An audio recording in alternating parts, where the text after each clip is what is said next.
So we talked about filtration, we talked about chemical filtration, we talked about reverse osmosis. We even strayed into some adding stuff back in with the alkalinity and stuff like that into the water supply. What I want to talk about now, so that's all. Half gallon per minute. That is all point of use. Thank you. That is all more or less point of use. Okay? So in our home, you're deriving, okay, how do I want the water to be? Drinking water's going to be, the requirements for drinking water are probably going to be different than the requirements for laundry water. Warewashing, dishwashing water might be a little bit different than my spot-free rinse for in my garage for my car. Stuff like that. So I can have all manner of different products, and I can do exactly, yes, you too can make a cool car wash tunnel in your garage if you wanted to. What? With just cartridges. Spot-free rinses and all kinds of different stuff. It's not difficult. They're using the same stuff that we've been talking about today. I can either address all of those individual things with point of use components, or I can treat all the water coming into the facility, which is called point of entry. All right? Point of entry. Now, point of entry typically is going to require larger pieces of equipment. One of the things that's not on there, because this is a filtration presentation, but point of entry is going to be larger, and it has to be able to handle the flow and capacity to treat the whole home. Where you will usually graduate to when you do that is you're going to start to get into filters and operating systems that regenerate or backwash themselves that require a valve on top. And it just so happens at Pentair, okay? So you have a valve, a multi-port valve on top of a tank. Our filter media is inside the tank. This valve is going to allow us to make this system regenerate or clean itself and then handle the flows to be able to treat the whole house. That's what this does. Everything we've talked about, particle filtration, chemical filtration, all of those things that we're talking about, catalytic, oxidation, all we're doing is we're stepping up into a bigger format so that we can provide higher flows and higher capacities. Now we need a valve on top of the tank. All right, so that's what this does. This is a valve. This is our newest family of valves. This is actually the largest residential valve that we make. This is the 5812. It's an 1.25 inch valve. Maybe, okay, largest valve. I don't know if that's necessarily correct. It's the highest flowing performance residential valve that we manufacture. This valve can flow 40 gallons per minute at 15 psi drop. Okay, that's just numbers, right?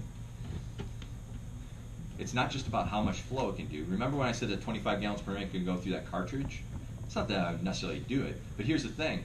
Putting 8 gallons per minute through something that can do 25, putting 8 gallons per minute through it is going to be a lot better experience than trying to jam 8 gallons per minute through that little standard size cartridge, right?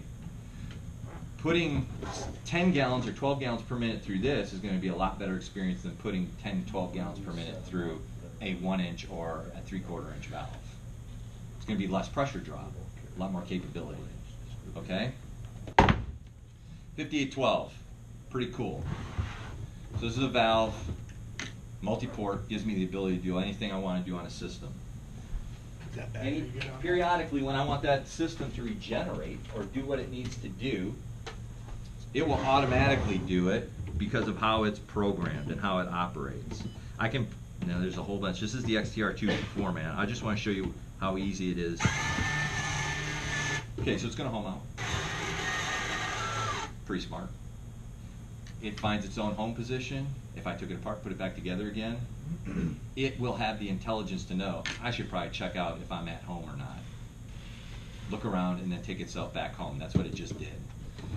If you, to cycle it, what happens is this. There's a couple of things that need to happen in a water treatment system in order for it to operate correctly. I can put stuff in a tank, and there's in and out heads. There's people who are putting carbon in a tank with just an in and out head, and they put it on the side of the house and they run it until it's dead, and then they replace it. If I put a valve on here, I can reinvigorate that bed every week, every 10 days, and instead of pulling it out in a month or 3 months, I can have it sitting there for 5, 10 years doing what it's supposed to do. It might take a little bit of water to do that, but at least I'm not having somebody, a service agent, come up, pull it out, put in a new one, in and out, and all that stuff. Actually have it fixing itself. This is all stuff that happened. Fleck's been around since, like I said, the late 70s. So this automatic valve stuff isn't new, but it was a big leap forward from where we were. Now we've got things that can do initiations off of metering. It's counting gallons. It's doing everything it's supposed to do, and it'll actually do it on demand when it has to. I can even have something from the outside say, oh, wait, your filter's really overloaded. I've got higher pressure on the inlet than I do the outlet. Your filter's overloaded. I'm going to send a signal to this, and you backwash right now. So there's all kinds of smart stuff that this valve will do. That's a lot of these things that are around the valve are going to be easily accessible, minimal tools. And these are a lot of things that are a service agent's always going to have to be looking for. They go out on site, something's happening, I got to check these things. One of the primary things that is going to be checked quite a bit, especially on a water softener, is with the injector housing. All I need to do is leverage out this blue clip, and this blue clip holds everything in under pressure. It locks in place whenever the valve's in service. So you can't just pull it out and then blam, water's flying all over the place. You don't have to worry about that. Inside the injector housing now, all I have to do is leverage off the cap. Once I get that cap out, now I can access the injector housing very easily. The blue clip is actually a tool that I can take the injector out and take a look. So this injector is responsible for creating draw during regeneration. This is what creates the draw during regeneration. So what's regeneration? Let's walk through water softener and how it works. Ion exchange is all about, we're softening the water. We're taking bad scaling things out of the water okay, I'm going to be redundant, and exchanging them for non-scaling components. So what are we going to use in water softener? We're going to use sodium chloride, salt. Sodium does not form hard scale on surfaces. What does? Calcium, magnesium. Calcium and magnesium. Calcium and magnesium form up with carbonates and sulfates, and they form scale on surfaces. So what I want to do is take out the calcium and the magnesium and in exchange put in sodium. So a softener bed, all it's doing, it is not filtering. It's not really a true filter. It's not stopping stuff from passing through. It's not removing things from the water as much as it is saying, I will take this and in exchange to maintain balance, give you this. I'm taking calcium and magnesium out of the water like a magnet, pulling it out of the water and then kicking off sodium in exchange. That's what I'm doing. When that all gets loaded up and I'm exhausted, I need to do that reverse. And when I'm out of sodium in my resin bed, now I need to put sodium back onto the resin bed. The only way I can do that is with sodium chloride or salt. Now you don't have to use sodium. You can use potassium. It's a lot more expensive. It's usually 5-6 times more expensive than sodium chloride. But some people have sensitivities to sodium in their diet, right? They're hypertensive, they have doctor's orders, got to minimize the sodium in their diet. And that's fine, because you can use potassium to do the same thing. Potassium chloride, it's you'll see a bunch of different like brand names and stuff for that kind of salt. You can do it the same way. I would caution that in this area, you're probably going to have issues because of temperature swings. Potassium chloride has a big difference in how much it dissolves in water based on temperature. So in the middle of the day when it's 100 degrees in the garage, and you're dissolving potassium chloride like nobody's business. And then at night when it gets 60 degrees or 50 degrees in the garage, it falls out in precipitation because the water gets colder and you get a block of potassium chloride on the bottom of the brine tank. That can cause a problem.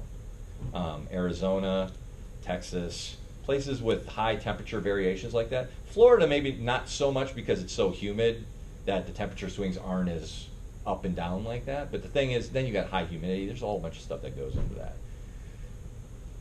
There's ways to make the valve work so that you can reduce the challenges that cause that. But, okay, sodium or potassium, I'm exchanging. This item sucks in the salt water in order to do regeneration. This creates a venturi that draws in the salt water to put down into the tank. If this is not clean, or it's obstructed, or it's fouled, or broken anyway, that's what you need to check. So a primary thing of the water softener is that it needs to draw brine. You're always looking here first, okay? The main thing I want to get across is, for a service agent, getting to it is very easy. I just pry out a clip, pull out a cap, and I'm at it. Versus removing a bunch of screws, taking off a compression nut, and then removing components and stuff like that. Very easy.